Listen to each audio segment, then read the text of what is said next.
My name is David Miller, and what I'm about to tell you isn't easy. This story isn't just about betrayal or power.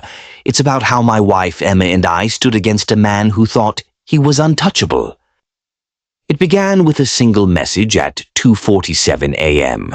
The glow from Emma's phone lit up the dark bedroom like a blade of light. "Stop resisting. You know what happens to people who defy me."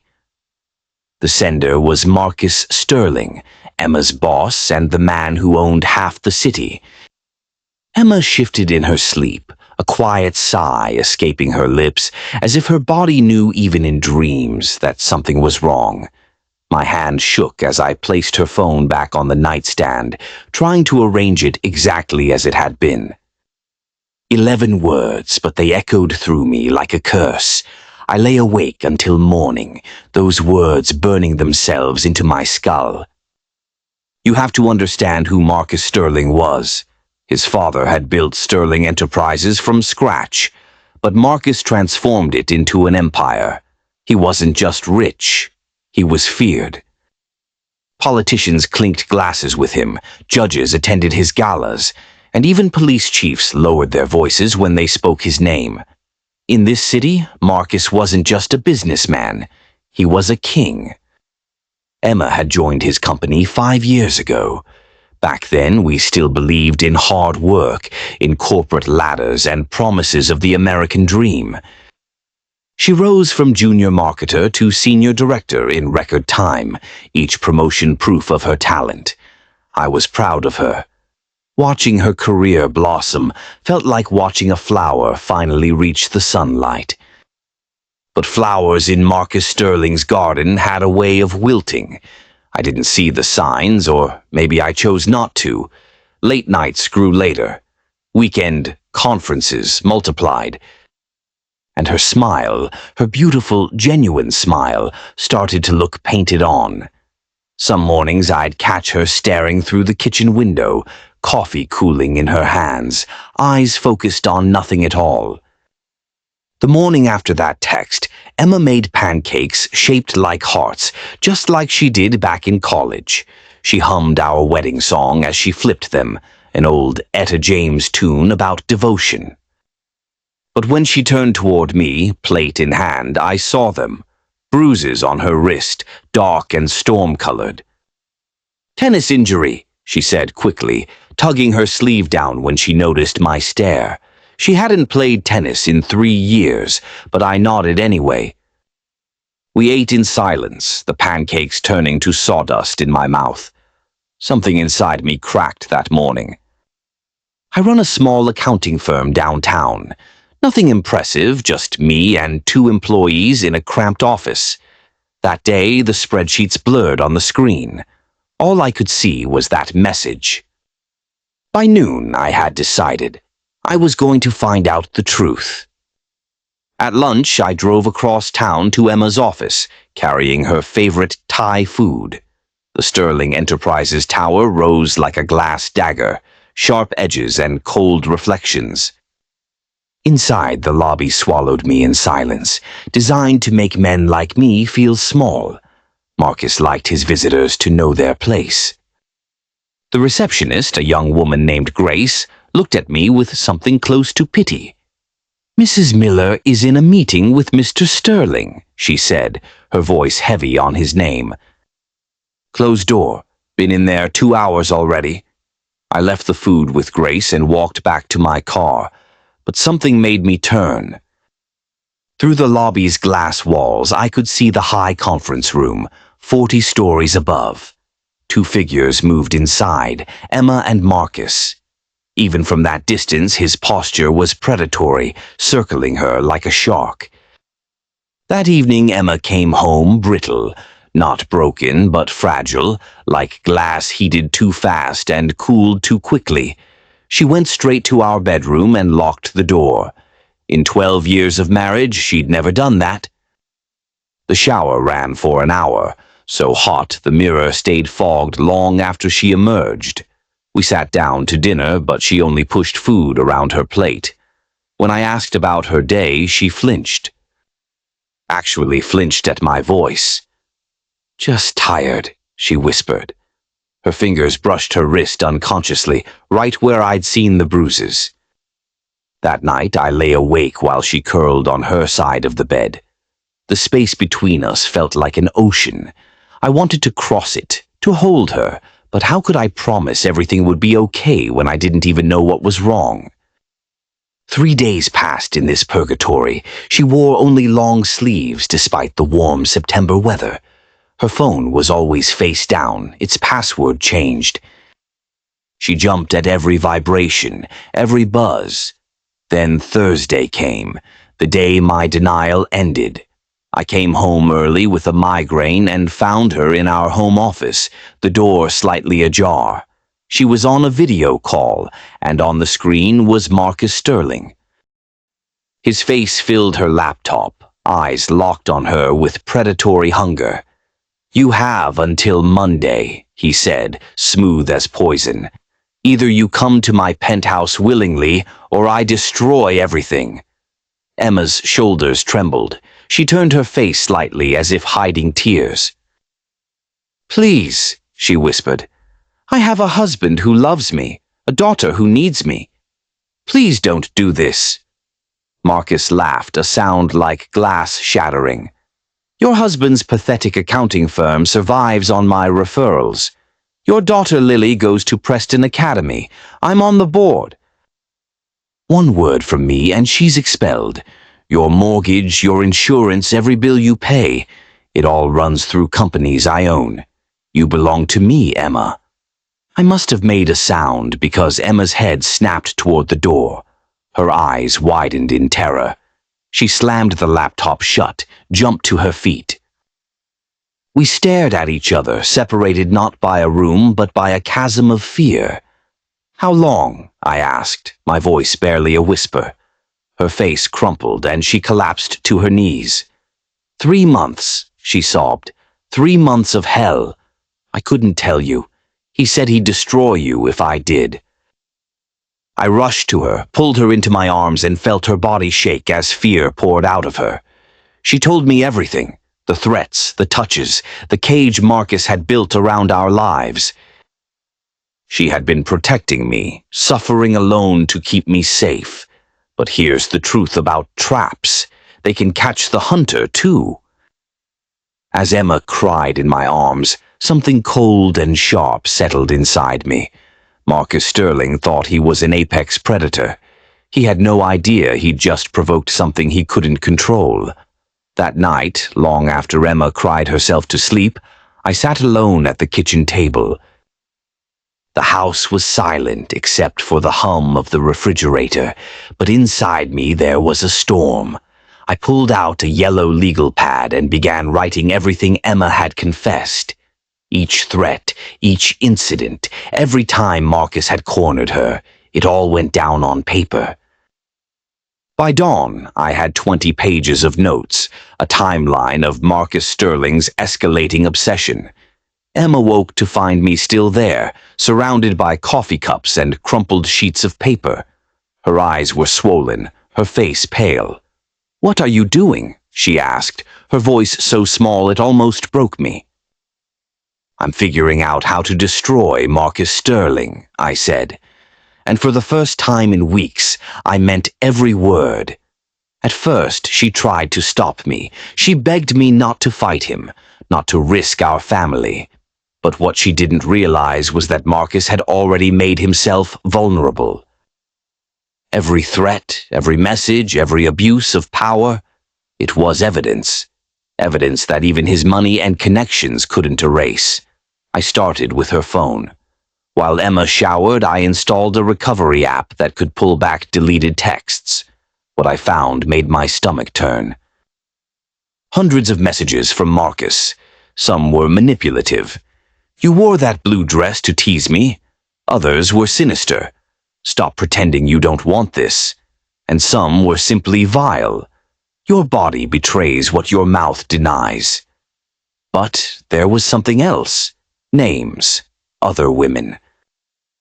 Marcus mentioned Sarah from HR, Jennifer from legal, Monica from marketing. Emma recognized them all, women who had suddenly left Sterling Enterprises without explanation. I decided to find them. Sarah Chen was first. She was working at a non-profit across town, her hair cut short. Her smile practiced but brittle. When I mentioned Marcus's name, she went pale and asked me to leave. But as she turned away, I noticed the scars on her wrists, thin, vertical lines that told their own story. I came back 3 times before she finally spoke. When she did, the floodgates burst.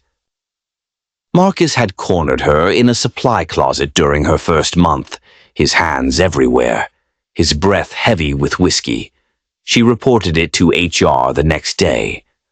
By that afternoon, she was fired for performance issues that had never existed. Jennifer Walsh was harder to track down. She had moved 3 times in 2 years, running from shadows. When I finally found her, she was working nights at a hospital under her maiden name. Marcus had destroyed her legal career after she refused him. He spread rumors about drug abuse, poisoned every reference, blacklisted her. She couldn't get hired anywhere. She looked at me with tired eyes, too exhausted to even cry. Monica Rivera was almost impossible to locate. I followed paper trails, old addresses, phone records until I realized why. She was in witness protection. Marcus had framed her for a crime she didn't commit. When I spoke to the FBI agent assigned to her case, he couldn't share details, but the haunted look in his eyes told me everything. Piece by piece, the puzzle formed. Marcus wasn't just a predator. He was a serial predator with a system. He targeted married women deliberately. They had more to lose, more leverage points to exploit. He isolated them, threatened their families, and crushed them when they resisted. Meanwhile, Emma kept working at Sterling Enterprises, pretending nothing had changed. Each morning I watched her transform into a soldier. The blazer, the carefully applied makeup, the wedding ring she turned inward as a private reminder of strength. She carried a small recording device shaped like a pendant that I'd bought online. Every meeting with Marcus was captured. The recordings were worse than I could have imagined. Marcus bragged constantly about his conquests, about judges who owed him favors, about police chiefs on his payroll. He spoke like a man invincible, too arrogant to imagine anyone might be listening. 3 weeks into my investigation, I got a message from someone unexpected. Jake Morrison, an IT specialist at Sterling Enterprises. He'd heard I was asking questions. His sister, he explained, had been one of Marcus's victims 5 years ago. She hadn't survived the ordeal. He'd been planning revenge ever since. We met in a dark corner of a downtown bar. Jake was nervous, constantly scanning the room, but his anger burned through his fear. "I have everything," he said. "Emails, security footage, financial records, even his private files. I've been collecting for years, waiting for someone willing to fight." With Jake's help, the scope of Marcus's crimes became horrifyingly clear. The financial fraud alone was staggering. Tens of millions siphoned through shell companies, insider trading, selling company secrets to competitors, bribery on a statewide scale. But the darkest revelation came from a hidden folder in his private server. Communications with known human traffickers. Marcus had been trading women who resisted him. 3 former employees, women everyone assumed had simply moved away, had actually disappeared. Jake uncovered evidence they had been sold overseas. Their families told lies about accidents. I ran outside when I read that, doubled over and retching into the gutter. Then I sat in my car and screamed until my throat was raw. This wasn't just about Emma anymore. This was about stopping a monster. But we couldn't do it alone. Marcus's reach was too vast, his control too complete. We needed someone with power to stand against him. That's when Emma remembered Vincent Torres, the state attorney general. Months earlier, he'd subpoenaed Sterling Enterprises, but Marcus's lawyers had tied everything up in court. If we brought him what Jake had uncovered, messages, financial trails, recordings, maybe it would be enough. We drove 40 miles out of the city to a rundown diner off the highway. Torres met us in a booth, his tie loosened, his eyes tired but sharp. He flipped through the documents, his hands trembling. When he reached the trafficking records, he whispered, "Jesus Christ, we suspected, but this is proof." He leaned forward, lowering his voice. "The FBI has been building a RICO case against him for 2 years. We knew about murders, plural, but we couldn't tie him directly. With this, we can move. But you need to understand, it's going to be dangerous. Once we act, he'll know it was Emma." He slid a card across the table. The U.S. Marshals Service. Protection if we chose to use it. I stared at it, my pulse hammering in my ears. We were past the point of no return now. David and Goliath. Except this Goliath owned the valley, the courts, the cops, the press. The next morning, Emma dressed carefully, the pendant recorder around her neck. A GPS tracker hidden in her purse. Federal agents positioned around the Sterling Tower, waiting for the right moment. She was bait now, and we all knew it. But it was the only way. At 4 p.m., Marcus summoned her. His voice over the intercom made the entire office freeze. "My office, now!" I sat in a surveillance van 2 blocks away, headphones pressing into my skull, Vincent Torres beside me. Emma's footsteps echoed through the wire. She walked into the lion's den, head high, even as her hands shook. The door closed. Marcus's voice was the first thing we heard. Smooth, confident, poison wrapped in silk. "You've had enough time," he said. "Monday is your deadline. You come to my penthouse, or your husband's little firm burns to the ground." Emma's voice was steady. "I need more time. This is my marriage we're talking about."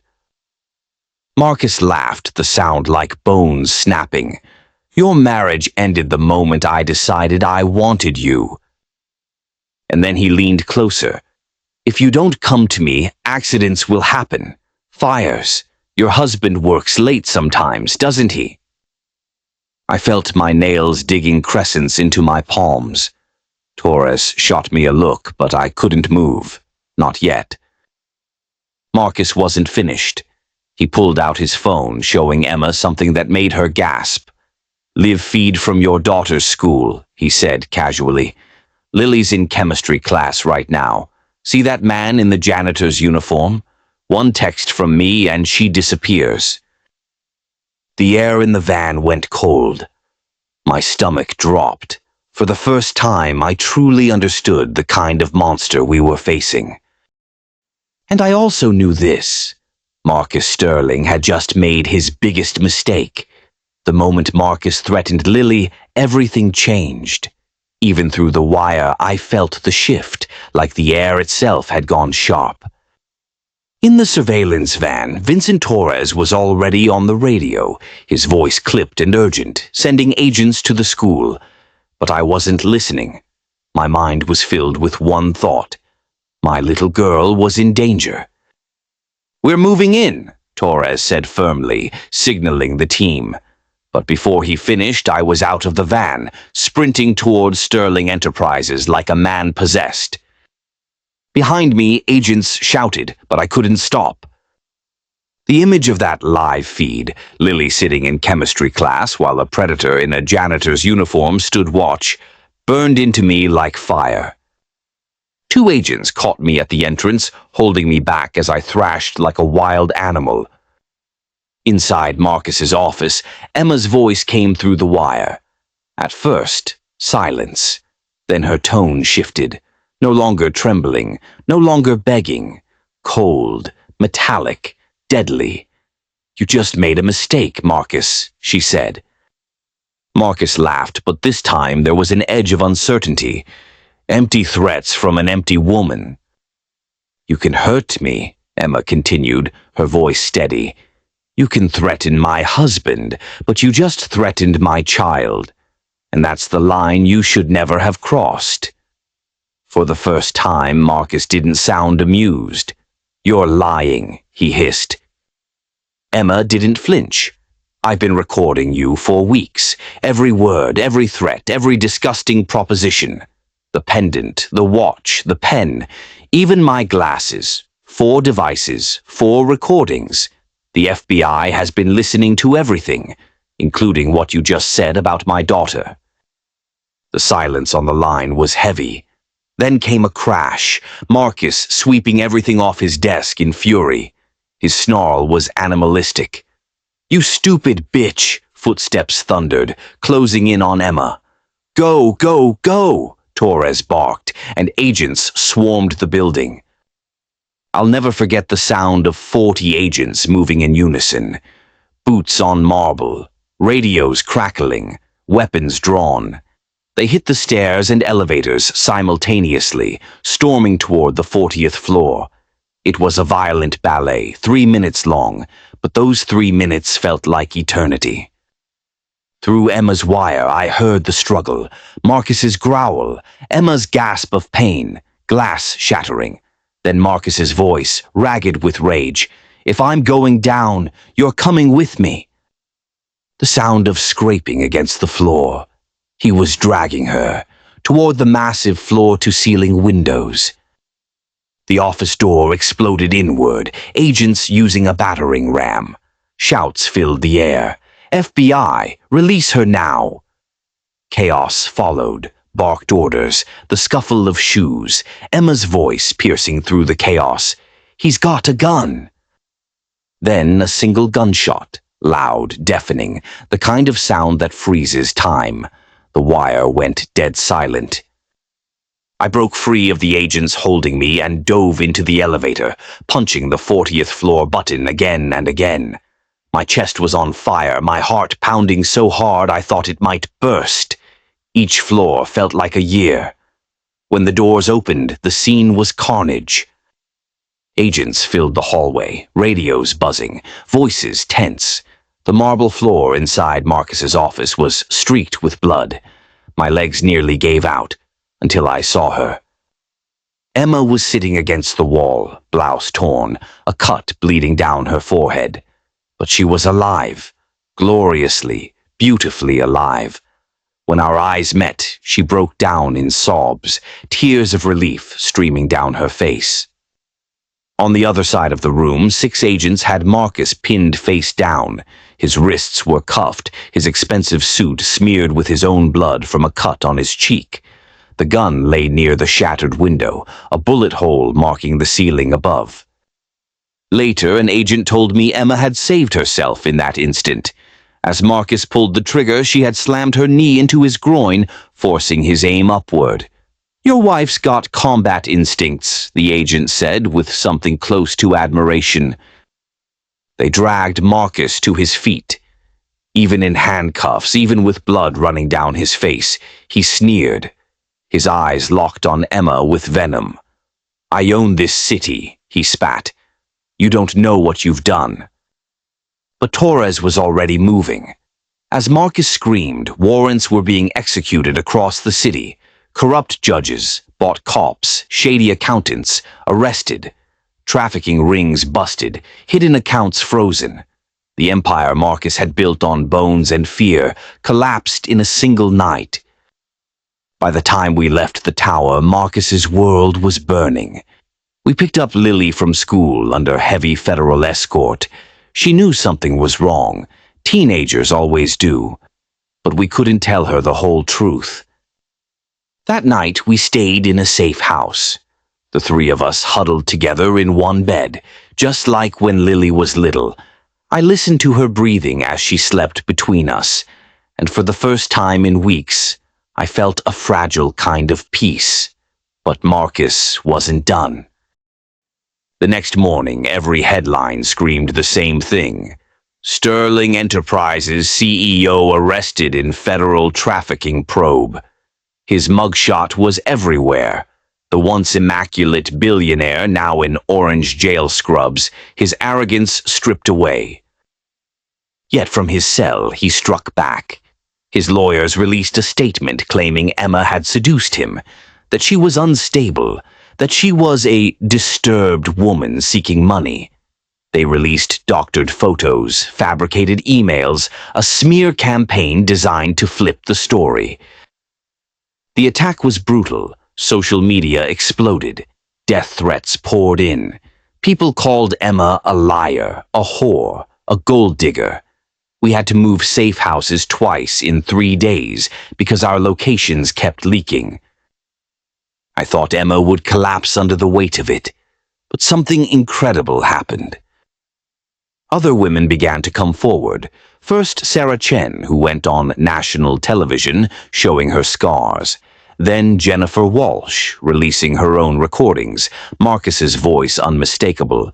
Then Monica Rivera, breaking witness protection to testify publicly. One after another, they stepped out of the shadows.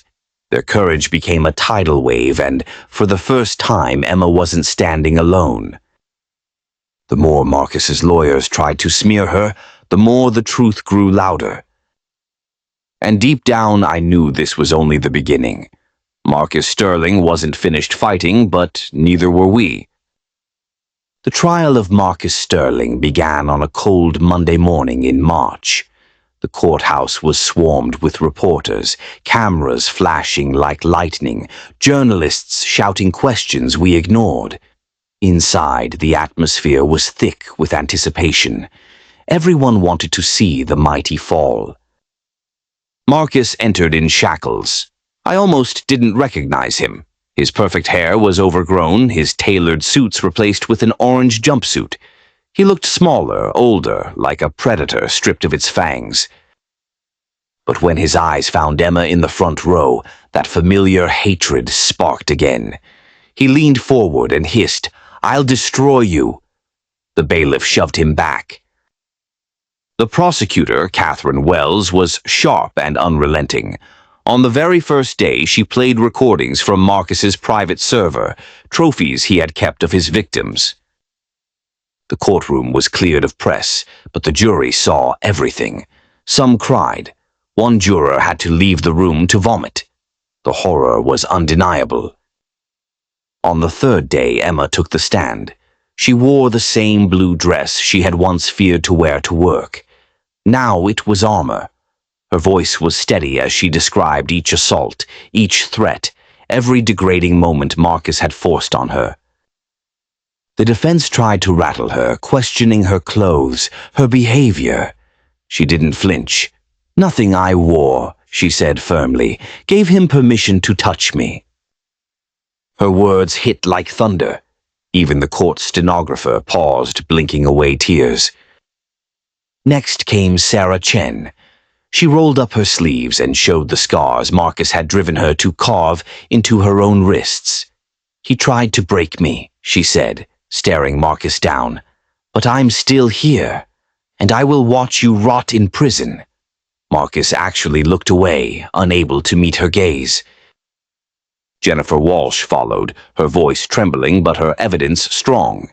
Emails Marcus had sent, false accusations he had planted, even a recording where he threatened her children. The jury leaned forward, horrified. Monica Rivera testified via video from a secure location.